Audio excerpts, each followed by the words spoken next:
What is your focus when you're in buds? Are you trying to get the lay of the land? Are you trying to make friends with other people as quickly as possible? Are you trying to get to know the instructors a bit? What's the plan there? Yeah, it's not hard to make friends with other people because you always want to suffer with a buddy. Nobody wants to suffer by themselves, and you do a lot of suffering in buds. So for me, it's just make it to the end of the day.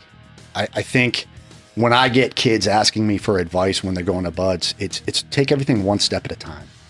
If you start looking at the big picture, I have to do this for 8 more months or however long the time is, you are going to get overwhelmed. And that's when you start thinking negatively.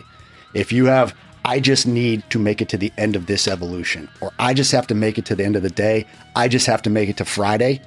And you take things sequentially, a step at a time. It's a lot easier to process and handle. So that was my mentality going in. Yeah, it's just chunking down that mission, isn't it? It's like, if you want to win your life, it's how you focus on winning the day, which becomes a week, which becomes a month. Yes, absolutely. And a lot of guys come in, and I tell people there's not one thing about buds that a fit person couldn't do.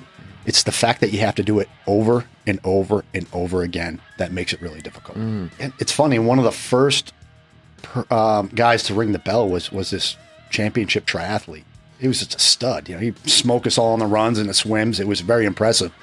But he quit before he even hit Hell Week. He was done. He was like, nope, this is not for me. So that kind of threw me for a little bit of a loop because you don't know why at the time they're quitting, because typically you don't see them again.